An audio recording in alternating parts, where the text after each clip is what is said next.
Okay, class, this is hopefully one of the few times that I will have to be gone. But this is what I usually do. If I know that I'm going to be gone, I'll record the lecture. So today is obviously Monday, 9/20. Now, I recorded this a few days early, but I think this should work. We had a pretty good plan about where we would be. And I just want to give you a few reminders. And the big one, almost always what I remind you of on Monday, is that your document of the week is due by 11:59 p.m. on Wednesday. If we finish up early today, you are more than welcome to work on that document of the week, get that done and out of the way. And if you remember, it was on the Declaration of Independence. Now, that appeared both in your class work and in the stream on Thursday or Friday. But really, you always want to check the stream, because not all assignments end up in class work, but they all end up, the way we have it set up in here, in the Google Classroom stream, including one that we're going to have today. So in some classes, you're just going to listen to this on your own headphones during class time, your own access through your phone or through your laptop. And in a few classes, or at least one, maybe two, the teacher is going to post it on the screen, but not all classes will be able to do that. So go with whatever the substitute tells you. So we're going to jump right into our notes.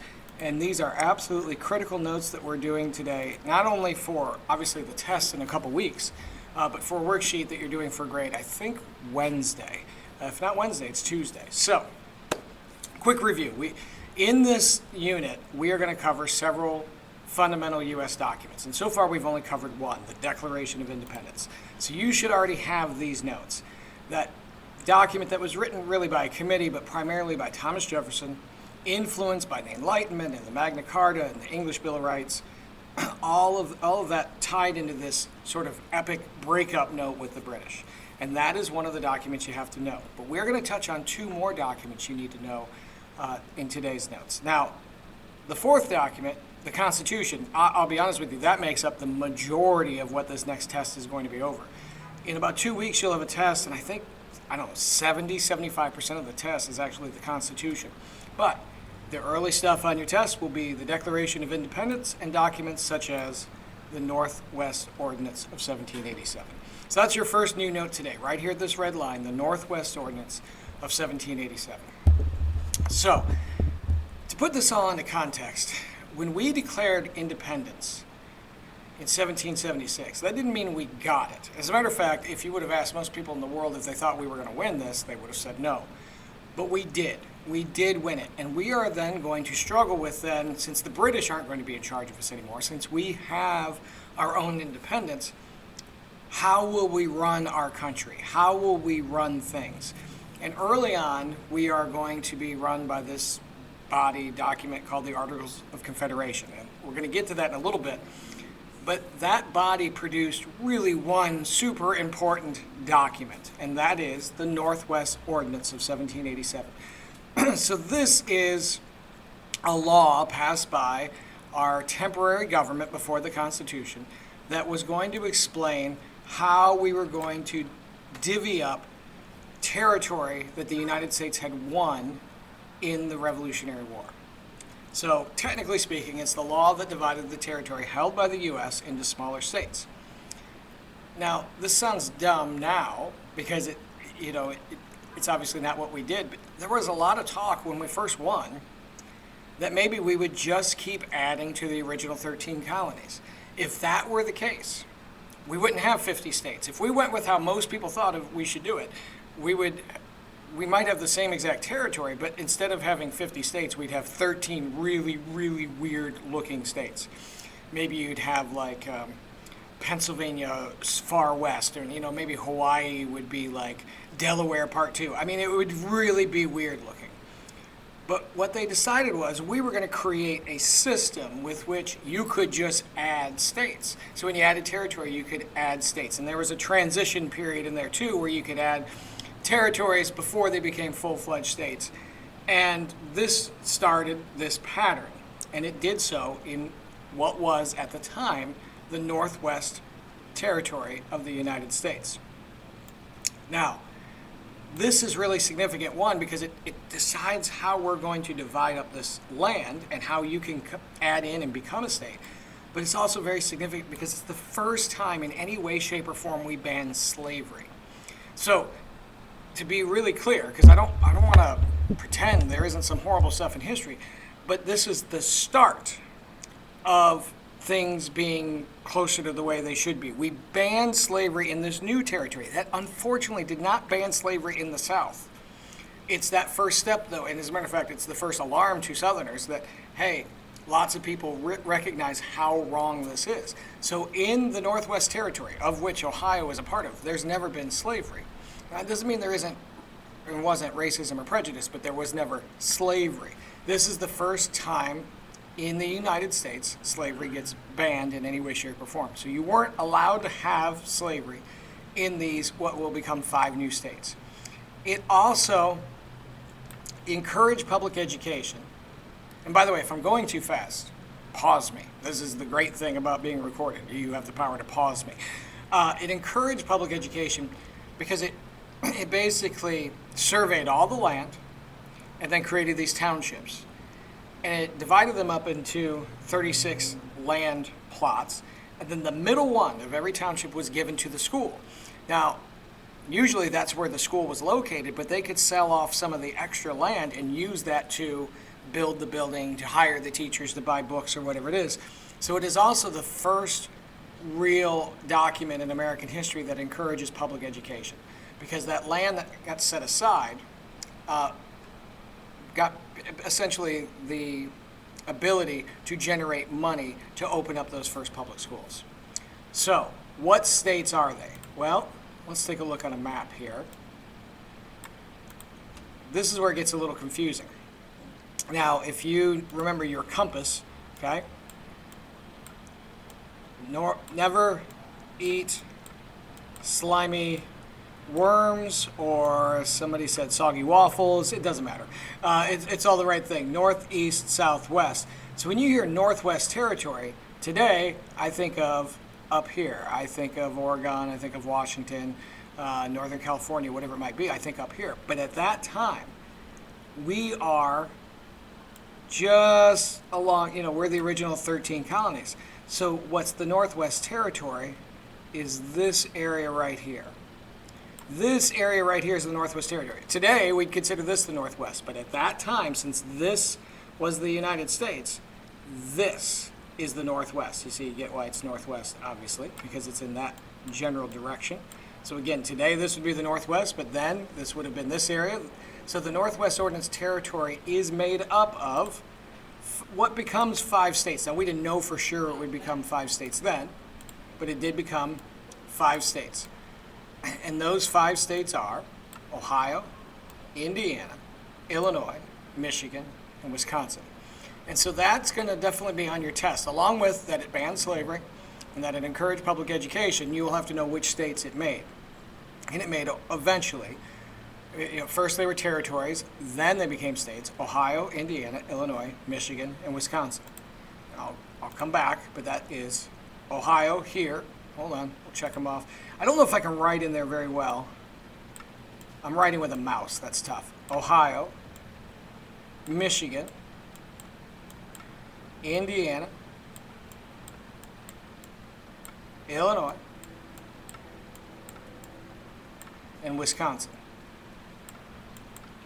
By the way, weird little side note, and these are bodies of water here, but this little chunk of land right here looks like it should be part of Wisconsin, but that is actually part of Michigan. When I get back on hopefully Tuesday, remind me to tell you about what's so weird about this area. But one of the things is there's a lot of bear up there. Lots and lots of bear. And the other weird thing is that you have to go over a really long bridge right here to get from this half of Michigan to that half of Michigan. And it is a crazy bridge. Maybe some of you have ridden over it. It's called the Mackinac Bridge. It moves. So it doesn't break. The wind can move it back and forth, and it can sway as far as 3 feet. And it is bizarre to drive over. If you get freaked out driving over it, the last time I was over it about 5 years ago, you could pay somebody, well, you have to pay $3 to go over the bridge anyway. It's a toll bridge. But I think that for another $3, someone will drive your car for you, which is pretty crazy. You don't need to know all that. What you need to know is that those are the states created by it: Ohio, Indiana, Illinois, Michigan, and Wisconsin. That became the Northwest Ordinance Territory of 1787. Now, as a side note, and this is our last note for this particular document, again, so much more of this chapter is on the Constitution, but as a side note, the Virginia Military District was created within Ohio to give millions of acres of land away in Ohio as payment for being in the Revolutionary War. Our new government was broke. We didn't have cash. So what we said was, some states said, Virginia, for example, they said, hey, if you served in our military, we'll give you farmland in Ohio.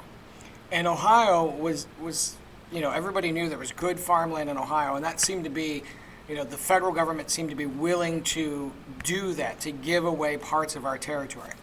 As a side note, you may have heard a term around our area that you've never thought of before, because we happen to live in an area that was given away. To people that suffered during the Revolutionary War. So during the Revolutionary War in Connecticut, there were several towns that were just burned to the ground. And they called that area, because so many of these towns were burned down by the British during the war, the Firelands. And so to make up for all the losses that they had, since the government couldn't just give them money, they said, oh, we're going to give you this land. And it really is basically where we live. Our general area around Sandusky is what they gave them, which is why you often hear our area referred to as the Firelands. As a matter of fact, we're so used to saying Firelands, as in one word, as opposed to what it originally was, two words, the Firelands, that you don't even think about it. But that's why so many things, if you Google Firelands, you'll have, or maybe you won't, you'll have things come up like, oh, Firelands Hospital, Firelands Bank, Firelands this, Firelands that. The reason so many things around here are named that is because our region got that name. Okay, apparently we're just going to do hospitals mostly, Firelands Federal Credit Union, school system, Firelands Physician Group, etc. So that's where that term comes from, in case you ever wondered. That's just one of those little weird glitches in history. So the Virginia Military District was created in Ohio to give millions of acres of Ohio away to veterans for payment. All right, that is everything for the Northwest Ordinance. We're going to start one more document, and that is the Articles of Confederation. Now, that almost seems out of order. I get it. But the Articles of Confederation technically weren't even approved until the very end of their existence. That's how much of a mess we were during the Revolution. But the Articles of Confederation were sort of our early Constitution. Before the Constitution, this is the document we used to run our country. And it was a mess. It was such a mess that it had to be fixed, and that fix is what we're basically being run under right now. And it's technically our form of government from 1777 to 1787. That means essentially throughout the entire Revolutionary War and when the war first ended. Okay, the Articles of Confederation were the government that we were running during the entire Revolutionary War and the first couple years when the war was, technically there's a couple years where the war ended, but we're still sort of unofficially fighting. It was a very weak form of government. Very, very weak form of government. We're going to get into the branches of government in a little bit, but it didn't even have what we would think of as a true president. There was no executive branch, no person to make that emergency executive decision. And that's something we discovered was bad news. We didn't want a king, we knew that. But we definitely needed a strong executive because sometimes quick action has to be taken. And when you have a Congress deciding everything, that's the legislative branch, they can sometimes be just sort of, they can just argue themselves into oblivion and no one can make a quick decision. I won't push this too hard except for maybe in honors, but there was this event called Shays' Rebellion where a bunch of farmers revolted and we really had a hard time putting down this revolt, and that really showed us how weak we were. It showed us, oh my gosh, we better have a stronger government than this. And so what you end up having is a call for a convention to fix the problems of the Articles of Confederation. Technically, they were just supposed to tweak, adapt, adjust the Articles of Confederation. And once these founding fathers, these constitutional, the authors of the Constitution itself got together, they essentially decided right away, this thing's such a mess, we're just going to throw it all away. We're not going to fix this. We're just going to start from scratch and start over. That was very revolutionary. They could have gotten in big trouble for doing that. So they're going to come up with a whole new plan, and that new plan, the Constitution, is what we're going to spend so much more time on in class. The person we're going to give credit for coming up with the highest number of innovations would be James Madison. Now listen, there's a lot of people working in the Constitutional Convention, but James Madison is really the man who brings in a lot of the research, a lot of the Enlightenment writings, and says, this is how this is going to happen. This is the practical way to make a government work. So if I were to ask, well, who would you give credit to more than anyone else for the Declaration? Well, you'd have to go Thomas Jefferson. There were people that made suggestions, but it's really his more than anyone else's. The Constitution is even more of a group effort by far, but James Madison had more contributions than any other single member of the Constitutional Convention. And right away, he is pushing for 3 separate but equal branches of government. So we don't have that many more notes, but these are very important notes, not only for this class, but for government class, where they're going to dive into this even further.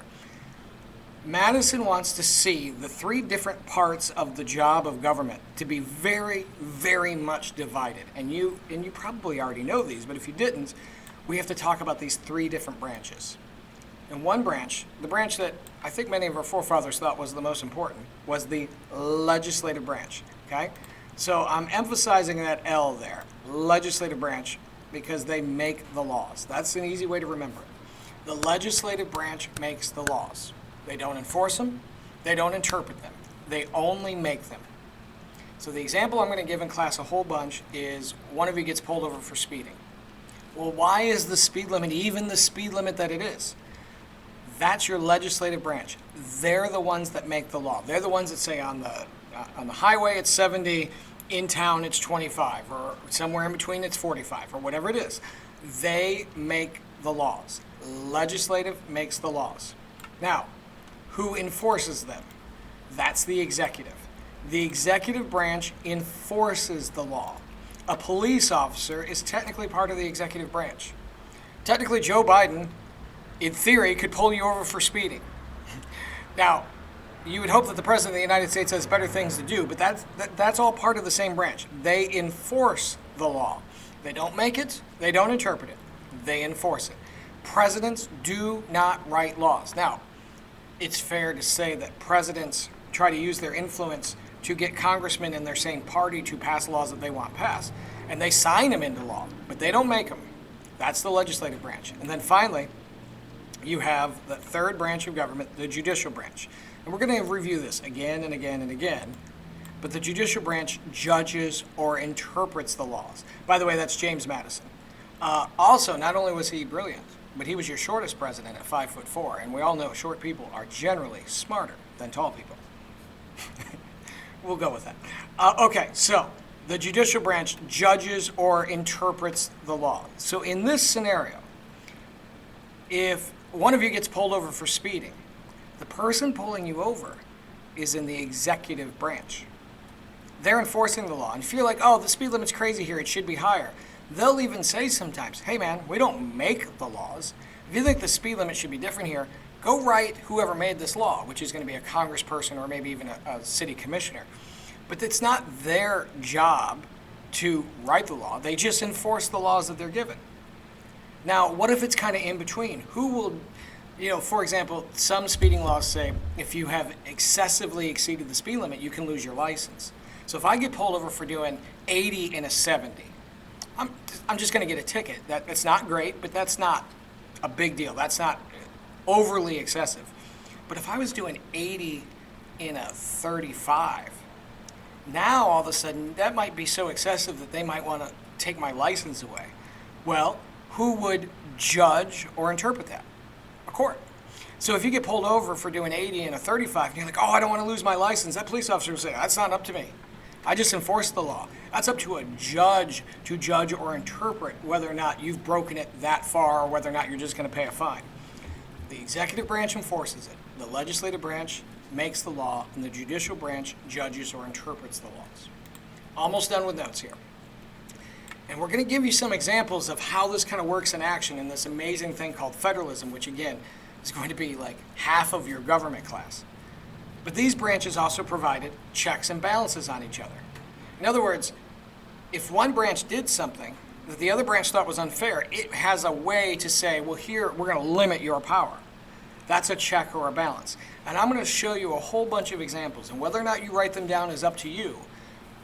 Because for some of you, I feel like this is really easy review, but if you don't know this, you should write this in your notes as well, because it is absolutely fair game on your next test. So let me show you some examples.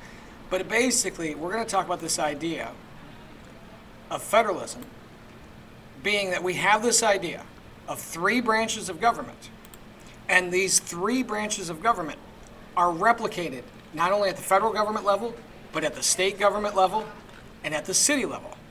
So it's the same for all of these. So in this scenario, and again, if I wasn't recording this, I would have you do this, but President Biden is the executive branch. This is a picture of Congress, so that's the legislative branch.